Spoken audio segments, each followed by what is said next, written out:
ወንድም ኧረ እዛ ጋር 2000 ብር እየቀጡ ነው ፌስታል ያዘ በእውነት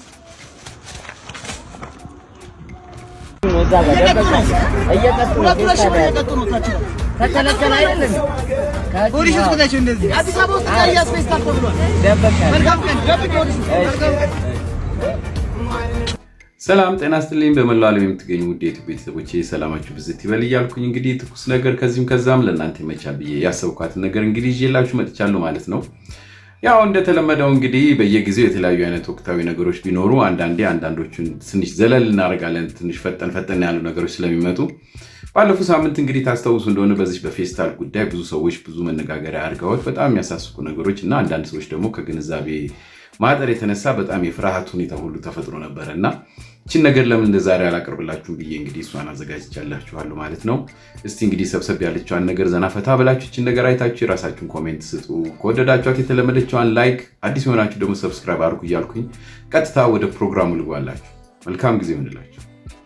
ስራ ፈቶ ሲያይሽ አንቺ ተመልካች በውበት ቁንጅና ማን በረላንቺ በውበት ቁንጅና ማን በረላንቺ ጊዜው ሲለዋወጥ ሁሉ ጥሎ ሸሸ እንዝርን ጉሚ መስለው ጉንጭሽ ማሻሸ ስቱ ነበር ያንቺ ፍቅር ያሳበደው ውበት ቁንጅናሽን ዛሬ ምን ወሰደው?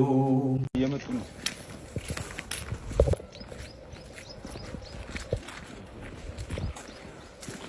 ናቁ ፌስታልስ አረሊ ፌስታል ከታረ ካውን ይዛል ነበር ፌስታል አለስኩ ምን እና ምር ያዝገው ይኸው ዳቦ ነው ዳቦ አረ ተልኬ ነው በእናትህ ከዚህ ይመስላል ና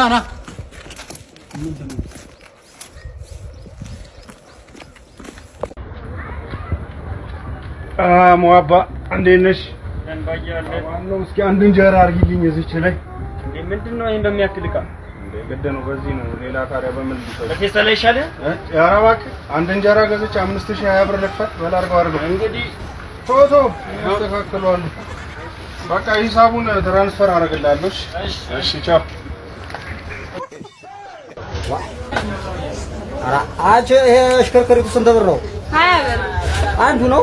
አዎ አንዱ አራ በስጭኝ እስኪ ስንት ላርግልህ? አንዱ ነው 20 ብር መሰኛልሽ እና ብዙ አትገዛ?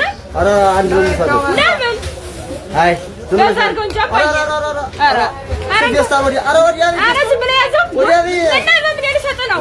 ምን ነገረኛ አይቱናታ አንቺ እንዴ ዝም ብለህ ወግጂ ታታስፈው 5000 ብር ታስቀጭው አይቀጠም እኮ አራ እባክሽ ያነቴን አራ በቃ ወላካሎ ሄሎ አዎ እንግዲህ እንደተመለከታችሁት በጣም የተለያዩ አይነት እንግዲህ ቀልዶች ሁሉ ተሰርተውበታል ማለት ነው።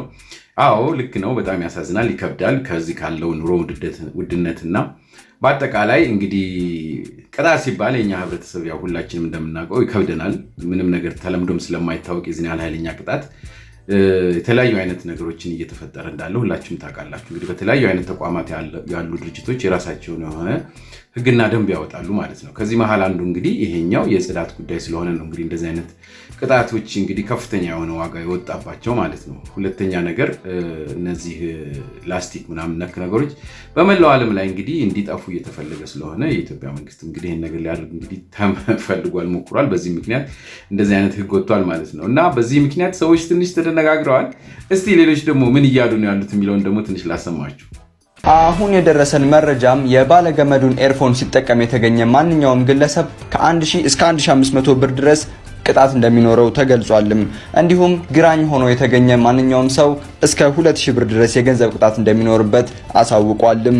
በፀሐይ ጃኬት ማድረግ 3000 ብር፣ ሲምል የተገኘ ማንኛውም ግለሰብ 4000 ብር፣ መንገድ ላይ ማስነጠስ፣ ማሳል እንዲሁም መናፈጥ የመሳሰሉ እኩይ ተግባሮችን ሲተገብር የተገኘ ማንኛውም ግለሰብ ከ5000 እስከ 10000 ብር ድረስ ቅጣት እንዳለበት አሳውቋልም።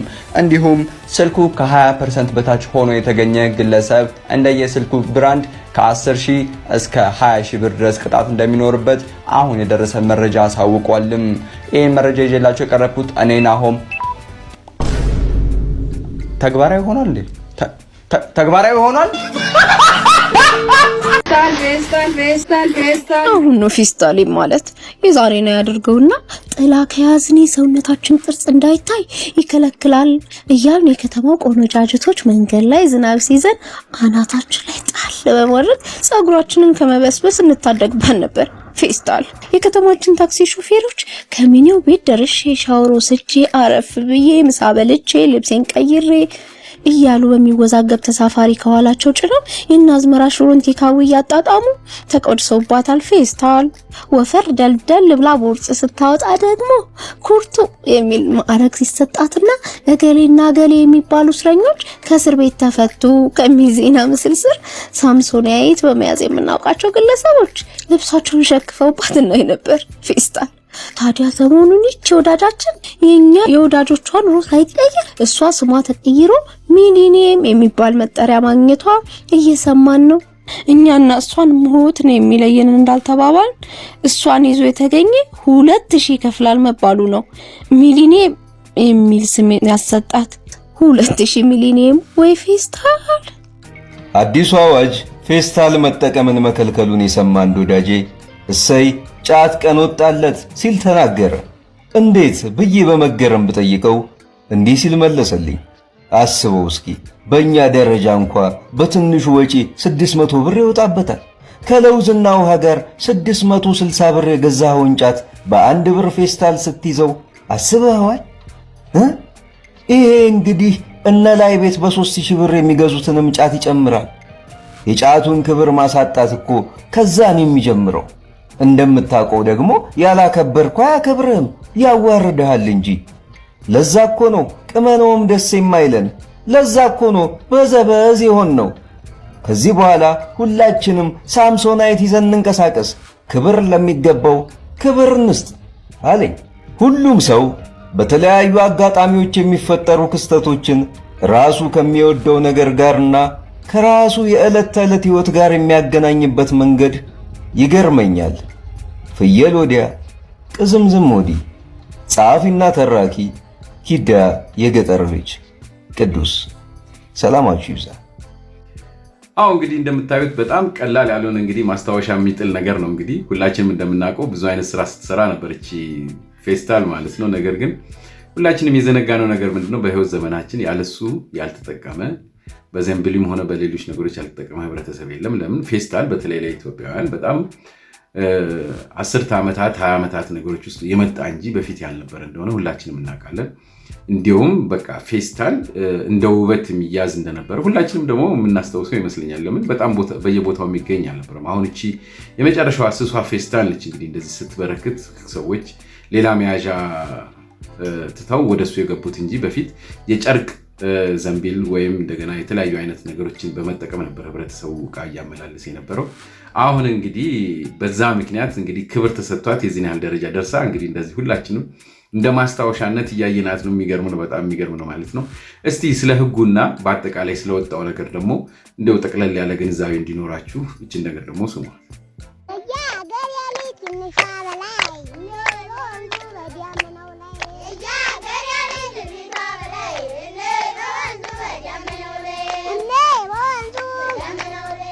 ለእንጀራ ለዳቦና ለተለያዩ የሸቀጥ ዕቃዎች መጠቅለያነት የሚውለውን 1 ብር የሚሸጠውን ፕላስቲክ ይዞ መገኘት ከ2000 እስከ 5000 ብር የሚያስቀጣ አዋጅ ጸድቋል። የህዝብ እንደራሴዎች ምክር ቤት ዛሬ ያጸደቀው የደረቅ ቆሻሻ አያያዝና አወጋገድ አዋጅ ማንኛውም ሰው ለአንድ ጊዜ ብቻ ጥቅም ላይ የሚውል የፕላስቲክ ከረጢት ይዞ ከተገኘ ከ2000 እስከ 5000 ብር እንዲቀጣ ይደነግጋል። ያመረተ ወይም ደግሞ ወደ ሀገር ውስጥ ያስገባ፣ ለገበያ ያቀረበ ወይም የሸጠ፣ ለንግድ ዓላማ ያከማቸ ወይም ይዞ የተገኘ ከ50 ሺህ ብር በማያንስና ከ200 ሺህ ብር በማይበልጥ የገንዘብ መቀጮና ከ5 ዓመት በማይበልጥ ጽኑ እስራት እንዲቀጣ አዋጁ ያዛል።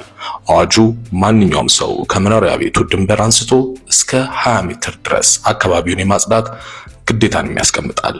ይህ አዋጅ በነጋሪት ጋዜጣ ታትሞ ከሚወጣበት ቀን ጀምሮ በመላ ሀገሪቱ ተፈጻሚ እንደሚሆን ተነግሯል። አዲሱ ፌስታልን የተመለከተው ህግ በልዩ ሁኔታ ፌስታል መጠቀምን የሚፈቅድበት አግባብ እንዳለ ያውቃሉ። እንዲቆያችሁን ጠበቃ ሰብለ ሰፋሪ። እንግዲህ እንደሚታወቀው አስቀድሜም በሰራሁት ኮንቴንት እንደገለጽኩት የህዝብ ተወካዮች ምክር ቤት ፌስታል መጠቀምን በተለይም ይሄ ከአንድ ጊዜ በላይ ጥቅም የማይሰጥን ፌስታል ይዞ መገኘት ከ2000 እስከ 5000 ብር እንደሚያስቀጣ ገልጫለሁ። ነገር ግን ይሄ አዋጅ በልዩ ሁኔታ መጠቀምን የሚፈቅድበት ሁኔታ አለ። ይህም ደግሞ አዋጁ ከወጣበት እስከ 6 ወር ጊዜ ድረስ ባለው ፌስታልን ብንጠቀም የማንቀጣበት ሁኔታ ነው። ያም የሚሆነው ፌስታሉ ይህ አዋጅ በወጣበት ጊዜ የተመረተ ወደ ሀገር የገባ ወይም እየገባ ያለ በሂደት ያለ ፌስታል ከሆነ ያንን መጠቀም እንደማያስቀጣ የ6 ወር ገደብ መቀመጡን ከአዋጁ ይዘት መገንዘብ ተችሏል። መሰል ጠቃሚ መረጃዎችን እንድታገኙ ይህን አካውንቴን ይከታተሉ። አመሰግናለሁ። አዎ በጣም ውድ ነው። 2000 ማለት ወይም 5000 ማለት ለአንድ ህብረተሰብ በደሞዝ ሚኒመም በሆነበት ሀገር እንግዲህ ከ5000 የማይደርስ ክፍያ ለሚከፈል ህብረተሰብ ይሄ ዋጋ በጣም ትንሽ እንደሆነ ሁላችንም እናውቀዋለን። እስኪ ለማመዱ 6 ወር ጊዜ መሰጠቱን በጣም ጥሩ ነው ብዬ አምንበታለሁ። ነገር ግን ምንድነው ቅጣት ከበድ ካላለ በየትኛውም ዓለም ላይ ተፈጻሚነቱ በጣም የሚቀል እንደሆነ ስለሚታወቅ ነው እንግዲህ እንደዚህ አይነት ትልልቅ እንትኖች እየወጡ ያሉት። ይሄ ነገር በጣም በሚገርማችሁ ሁኔታ በተለያዩ ዓለሞች አሉ። እኔ እንግዲህ አሁን እንደ ምስክርነት መቅረብ የምችለው እንግዲህ የምኖርበትን ሀገር ስለሆነ እስቲ በካናዳ እንዴት እንደሚመስል ለንግራችሁ፣ እንዴት እንደሆነ ነገሮችን በጠቅላላ ተመልከቱትና ራሳችሁ ፍረዱ። ለምን ህግ ሲወጣ የትም ሀገር ላይ እንዲከብደውና ያንን ነገር እንዳያደርግ ተብሎ ነው ማለት ነው። በጣም የሚገርማችሁ በውጩ ከሃይዌይ ላይ በሃይዌይ መንገድ በከፍተኛ ፍጥነት ባለ መንገድ ላይ ሰዎች እቃ ይጥላሉ እና ያ እቃ የሚጣለው ነገር ለማንሳትም ሆነ ለማጽዳትም ሆነ ለሌላ ነገር አስቸጋሪ ነው። በዛ ላይ ደግሞ ያ አደጋ ያደርሳል። ይሄ የታወቀ ነው። እንግዲህ አስቡት እንግዲህ በጣም በሚፈጥንበት አካባቢ ላይ የሙዝ ሊጣጮች ምናምን ቢጣሉ ምን አይነት ነገር እንደሚፈጠር ሁላችንም እናውቃለን። ስለዚህ ምን ይሆናል? ቅጣቱን በጣም ያከብዱታል ማለት ነው አገራቶች ማለት ነው። ስለዚህ በእንደዚህ አይነት ምክንያት ነው እኛ ሀገር ውስጥም እቺ ፌስታል ለዚህ ሁሉ ጣጣ የፈጠራችው ምንድነው? በየወንዙ በየቱቦ በየምኑ ብትሄዱ በጣም ሲበዛ ጥቅጥቅ ብሎ ነው የሚታየው። አሁን ኮሪደር ልማት እንኳን ተብሎ የተባለበት አካባቢ ላይ በቀላሉ የምትታይ ነገር ስለሆነች ህብረተሰቡም እንደ ተራ ነገር ስለሚወረውራት እንግዲህ አትሊስት እሷን ለማጥፋት የመጣ ነገር ነው። አዎ ከህብረተሰቡ በፊት መጀመሪያ ነጋዴው ያን ነገር እንዳያመርት ማድረግ አለበት። እሱን ማጥፋት መቻል አለበት። በመጀመሪያ ደረጃ መንግስት በቃ የሚመረተውንም ከውጭ የሚገባውንም ማስቆም አለበት። በተጨማሪ ግን ቅጣት የሚገርማችሁ የትም ዓለም ላይ ከነጋዴ ውጪ ህብረተሰቡንም ደግሞ ያዛል ማለት ነው። ምክንያቱም ሁሉም ሰው ፐርፌክት አይደለም። ይሄ ሁላችንም ማመን ያለብን ነገር ነው። ሁላችንም ንጹህ ነን ማለት አይደለም። ነገሮችን በኔጌቲቭ ማየት ሳይሆን የሚያስፈልገን ለራሳችን ንጽህና እስከሆነ ድረስ አስቸጋሪ ህብረተሰብ እንዳለ ምንም ይሄ የሚታወቅ ነገር ነው። ምንም መካድ ያለብን ነገር አይመስለኝም። ምክንያቱም ጸባያችን እንደ አመላችን ሁላችንም የተለያየ እንደሆነ ሁላችንም የምናውቀው ነገር እስከሆነ ድረስ እንደዚህ አይነት ህጎች የግድ የሚያስፈልጉበት ጊዜ ነው እንግዲህ ሁሉም ዓለም ላይ ያለ። ስለዚህ ነገሮችን በአንዲት ሀገር ብቻ ላይ በማስቀመጥ ሳይሆን በጠቅላላ ባለ እንደሆነ አድርገን እንየውና እስቲ ይሄንን ትንሽ ነገር ግንዛቤ ልስጣችሁ፣ ላሳያችሁ። በቶሮንቶ እንዴት እንደሆነች ነገር እንደምትመስል ተመልከቷል። አሁን እንግዲህ እንደምትመለከቱት አብዛኛውን ጊዜ ጽዳት ያው ህብረተሰቡ በአካባቢው ያለውን ነገር ያጸዳል። ከፊት ለፊቱ ያለውን ነገር የማጽዳት ግዴታ የራሱ ነው። እንደገና ደግሞ እቃውን በስነስርዓቱ በአግባቡ እንደምትመለከቱት በየፌስታል፣ በየካርቶን፣ በየጋርቤጅ ካኖች ውስጥ ማስቀመጥ የራሱ ግዴታ ነው። ከዛ በኋላ አውጥቶ ደግሞ መንገድ ዳር እንደዚህ ካስቀመጠ በኋላ ነው እንግዲህ ሰዓት ተጠብቆ የሚጸዳው ማለት ነው፣ የሚነሳው ማለት ነው ገቨርመንቱ ማለት ነው። እና እንደዚህ ሲደረግ በተለያየ አካባቢ ላይ የሚሰጡ ህጎች አሉ። ለምሳሌ ማንኛውንም አይነት ፌስታል መጠቀም አይቻልም ይባላል። ለምን? ፌስታሎቹ ራሳቸው በቀላሉ የሚበጣጠሱ ስለሚችሉ መንግስት ያዘጋጀላቸው ላስቲኮች አሉ ማለት ነው። እንደዚህ ደግሞ እንደምትመለከቱት ካርቶኖች ሁሉ ተዘጋጅተዋል። እነዚህ ሪሳይክል መሆን የሚችሉ ካርቶኖች ጠንካሮች ስለሆኑ በዚህ እቃ አስቀምጠው ነው ይሄ መንግስት መጥቶ አንስቶ ከዛ በኋላ ያንን ወደ ሪሳይክል የሚያስገባው። ስለዚህ እያንዳንዷን ነገር በጣም በጥንቃቄ ነው እነሱ የሚጠቀሙት ወይም የሚያደርጉት። መንግስት የራሱን ህግ ያወጣል፣ ህብረተሰቡ ደግሞ ትዕዛዙን በደንብ ይቀበላል። በጣም በሚገርማችሁ ሁኔታ በሄዳችሁበት ቦታ እንደው ትንንሽ ነገር ነው የሚታየው፣ የተጋነነ ነገር አይታይም። ለምን? በቃ ሁሉም ስርዓቱን ስለሚያከብር። ባከብር ምን ይሆናል? ቆሻሻ የጣለ እንደምትመለከቱት ተመልከቱት። እንግዲህ በከተማዋ ላይ ምንም ነገር ዳምፕ ያደረገ የሚከፍለው 5000 ካናዳን ዶላር ማለት አንድ ሚኒመም ዌጅ ላይ ያለ ህብረተሰብ መክፈል የማይችለው ከዛ በጣም ከፍተኛ የሆነ ርቀት ያለው ክፍያ ማለት ነው የሚከፍለው። እና ይሄ ህግ የትም ዓለም ላይ አለ። በደሞዝ ወይ በምን አይደለም ኮምፔር የሚደረገው፣ የወጣ የራሱ ህግ አለ ማለት ነው። በዛ መሰረት ይከፍላል ማለት ነው። በተረፈ እንግዲህ እንደዚህ መኪኖች ይመጡና ተራ በተራ የተለያየ አይነት የጋርቤጅ እቃዎች ስላሉ ሪሳይክል የሚደረግ ቆሻሻ፣ እንደገና ደግሞ ወረቀት ምን እየተባለ ስለሚመረጥ መኪኖቹም ሲመጡ እንደዚህ እንደምትመለከቱ አሁን ይሄ ሪሳይክል የሚደረግ ወረቀቶችን የሚሰበስብ ለብቻ ነው። ቀጥሎ ደግሞ ሌላኛው ይመጣል። ቀጥሎ ደግሞ ሌላ እንደዛ ነው የሚደረገው። ስለዚህ በእርግጠኝነት ለግንዛቤ ይሆናል ብዬ ነው ይችላል። አንቺ እንዴት ነህ? እኔ መስሎት መሸከም ደከመኝ፣ ሰለቸኝ። እንደዚህ እጄ ሊቆረጥ ደረሰ። ስለዚህ እጁ ጋር ልገኝና እዚህ በልቼ ይላል እንዴ ደከመኝ። እኔ እንደዚህ መስሎት ተሸክሜ እንዴት ይሆናል? እውነት አይሆንም፣ ከባድ ነው። ምን ብላ ላጉርስ? አንቺ ማለት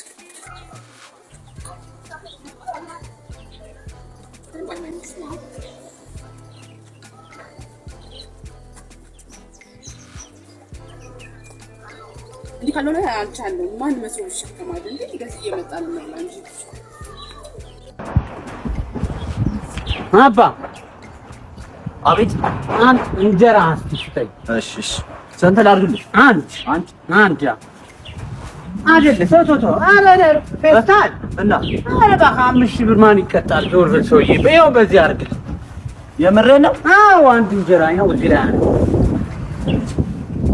እና ገና ትቀጣለህ ለአንተ 5000 ብር ደግሞ በኋላ አባት ልጅ ያላሳድግ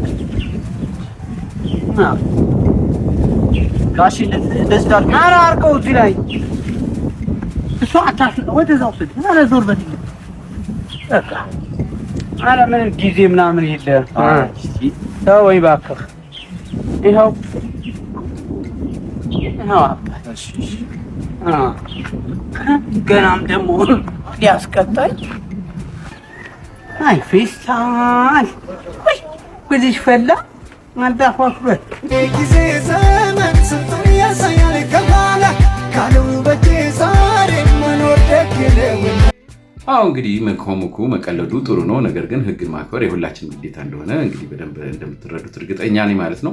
አንዳንድ ሰዎች ደግሞ አንዳንድ ጥሩ የሆነ ጥያቄ ጠይቀዋል። በእርግጥ ይሄ ነገር ለህብረተሰቡ ግንዛቤ እንዲሰጠው ከመንግስት ምላሽ ያስፈልገዋል። ማለትም እንግዲህ ላስቲክ ሲባል የተለያየ አይነት ሳይዝ እና ቅርጽ እንደገና ደግሞ ቲክነስም ስላላቸው በእንደዚህ አይነት ነገሮች የትኛውን የሚሻለው የትኛውን የማይሻለው የሚለውን የሁሉም ሰው ጥያቄ ስለሆነ ይሄንን ጥያቄ እርግጠኛ ነኝ መንግስት አንድ ቀን በስነ ስርዓቱ የሚመልሰው ይመስለኛል። ለምን ሁሉም ፌስታል አይደለም የተባለው በስነ ስርዓቱ ሰምታችሁት እንደሆነ ለአንድ ጊዜ መጠቀም የምንችለው ፌስታል እስከሆነ ድረስ ያኛው ማለት የትኛው ነው የሚለውን ህግ እንግዲህ በስነ ስርዓቱ ደግሞ ለህብረተሰቡ ግንዛቤ ማድረግ ያለባቸው ይመስለኛል። እስቲ እሱን ደግሞ የጠየቁና እንዴት እንደሆነ ደግሞ የሚመስለውን ይቀርባል። እሱን ተመልከቱ።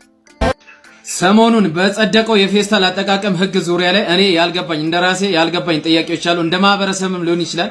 ፌስታሎች ደረጃ አላቸው። እነዚህ ፌስታሎች አሁን ስስ የሚባሉ ያው በአንድ ብር ተብሎ ህግ ይወጣላቸው አሉ። የአንድ ብር ፌስታል የትኛው እንደሆነ ባይገባንም ፌስታሎች ደረጃ አላቸው። እነዚህ ፌስታሎች ናቸው ወይንም ደግሞ መካከለኛው ፌስታል እነዚህ ባለ 5 ብር 6 ብር እስከ 7 ብር የሚሸጡ እነዚህ ፌስታሎች አሉ። ቀጥሎ ደግሞ ማንጠልጠያ ያላቸው የእጅ ማንጠልጠያ ያላቸው እነዚህ ፌስታሎች አሉ። እነዚህ ፌስታሎች ናቸው። ወይም ደግሞ በተለምዶ ይሄ ትልቁ ኩርቱ ፌስታል የሚባለው ይሄ ትልቁ ፌስታል ነው ማለት። የትኛው ነው ፌስታል እየተፈቀደ የተከለከለው ፌስታል የትኛው እንደሆነ ለራሴም ጥያቄ ፈጥሮብኛል። እንደ ማህበረሰብም ደግሞ ጥያቄ ሊኖር ይችላል። ወይንም ደግሞ በአጠቃላይ የፌስታል ዘር ከናካቴው ጥቅም ላይ እንዳይውል ነው አጠቃላይ ፌስታሎች ናቸው የተከለከሉት ወይንስ ተለይታ ይችኛዋ ብቻ ናት በጣም ትንሽ ዋጋ ያላት ፌስታል በአሁን ጊዜ እቺ ፌስታል ነች ለእንጀራም ለዳቦ ለአንዳንድ ለጥቃቅን ነገራቶች መያዣ የምትሆን ማለት ይሄ ነገር ቢብራራና ማህበረሰቡ ለእንግልት ባይዳረግና ተብራርቶ ይሄ ነገር ለህዝቡ ይፋ ቢደረግ ወይም ደግሞ በአጠቃላይ ፌስታሎች ተከልክሏል ተብሎ አዋጁ ላይ አለው ወይ ነው ማለት አጠቃላይ ተከልክሏል ፌስታል የተባለ ነገር ግልጽ ቢደረግልን ደስ ይለኛል የኔ ጥያቄ ይሄ ነው ለጊዜው ማለት ነው ሁሉን ተችታችሁ ሁሉን የምትወቅሱ ከሁሉም ላይ እንከን ብቻ የምትጠቅሱ ምሁራን ሊቃን መላ በጁና መነቋቆር ይቃል እኛን የምር አልገባንም የምሁር ትርጉሙ ይለያል ወይ የኛ ከቀረው ዓለሙ ትላንትን መጽሐፍ ላይ አንብቦ መወረፍ ጭራሽ ማታውቁትን ነገዩንም መንቀፍ አመላችሁ ሆኗል በእናንተ መቃቃር ሰላማችን ጠፍቶ ተስፋችንን መክኗል አሁንማ እከሌ ምሁር ነው ተብሎ ከሰማን ወገን ዴና አርጎ ነቃፊ ተቺ ነው የሚመስለን እኔ አሁን ልክ ነኝ ተቺ አረጉን እያልኩ ተችቼ የምገኝ ልክ ነኝ አይምሰላችሁ መተቸት ቀላል ነው ብዙ እያወሩ መፍትሄ ማሳየት ነው ዋናው ቁም ነገር በቃ መፍትሄ ያሳዩ